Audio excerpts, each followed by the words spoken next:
Sumando Empleo Aragón nació justo con el COVID, en abril del 2020, y nació de la conciencia conjunta de muchas entidades de que había que dar una respuesta y que esa respuesta requería coordinación y que sumados tendríamos muchos mejores resultados. Había una percepción de urgencia que se mantiene, porque aunque el empleo está comportándose bien, sabemos que hay grandes diferencias y hay importantes necesidades.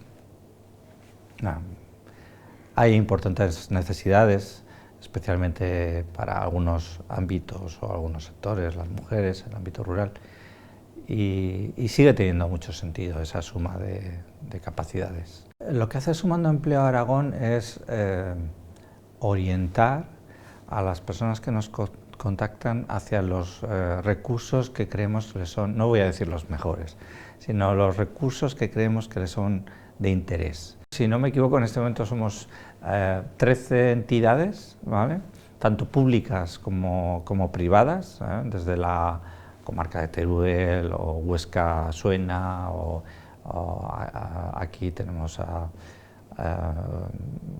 Fundación 2100. Somos el primer clúster social de Aragón y uno de los primeros a nivel español también, y formamos parte de un Eurocluster, que es la Comisión lanzó en septiembre del año pasado, muy recientemente, los Euroclusters como las mejores redes europeas en materia de focos, ¿no?, ¿sabes?, sectoriales. Es importante recalcar la importancia de la economía social.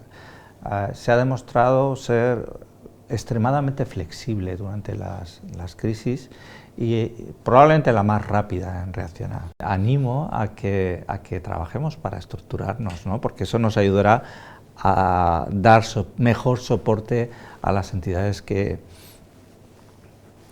están actuando ahí y que directamente sirven al beneficio social. Vamos a recordarlo. De cara a la sociedad debería ser, y creo que ahora mismo lo es, una prioridad apoyar ese crecimiento.